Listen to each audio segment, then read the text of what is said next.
La revue Éterval vous propose La Voix de l'Océan de Yann Valère.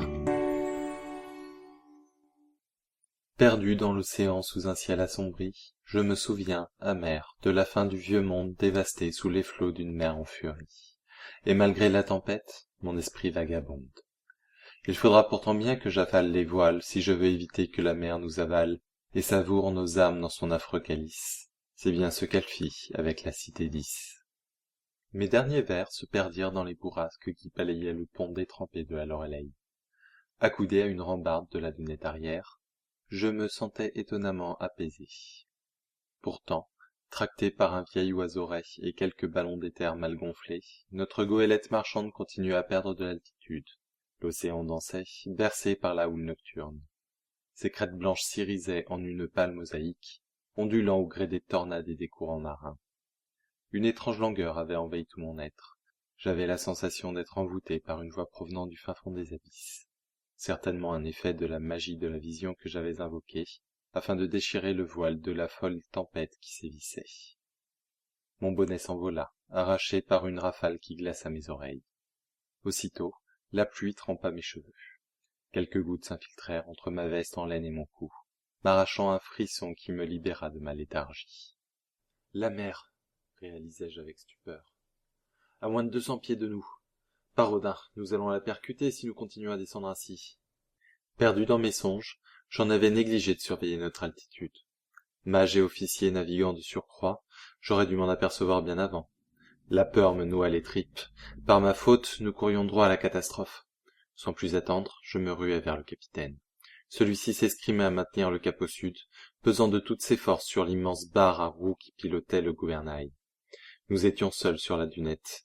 Tous les autres se tenaient à leur poste, sur le pont ou dans la mâture. « Commandant !» lui dis-je la voix forte pour couvrir le vacarme du vent. « Nous sommes trop bas, il faut remonter, tout de suite !» Ce dernier me dévisagea en lâchant un de ces rots dont il avait le secret, tout en délicatesse. « La mer n'est qu'une infâme salapugenasse. Chier l'arrêt !» Malédiction. Le capitaine était fin sou. Je pris mon courage à deux mains et le secouai par le col de sa vareuse. « Vite, commandant !» intimai-je au vieil homme. « Pressez-vous de faire redresser ou nous allons nous écraser !» Sidéré par mon geste, Kerlouac me dévisagea, incrédule. Puis, m'écartant d'un brutal revers de main, il s'approcha du bastingage et regarda par-dessus bord. Un affreux juron ponctua sa prise de conscience. Il se retourna alors en me lançant un regard mauvais.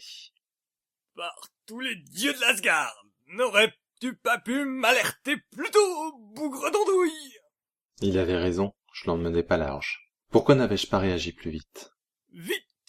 Hurla-t-il au timonier à la proue du navire. Gonflez-moi ces ballons d'éther, ou nous allons tous y rester !» Puis, se tournant vers les gabiers dans la mâture, il ajouta. « Carguez les voiles, plus vite que ça, tas de feignasses !» Il savait parler aux hommes. Sa voix de vieux coureur des vents, émergeant d'une large bouche emplie de chicots noirâtres, retentissait dans la tempête comme un roulement de tonnerre. Les éclairs qui zébraient le ciel illuminaient ses yeux cobaltes et révélaient son visage barbu, parsemé de cicatrices. Sur le pont, les matelots s'exécutaient. Doucement, la Loreley ralentissait sa course.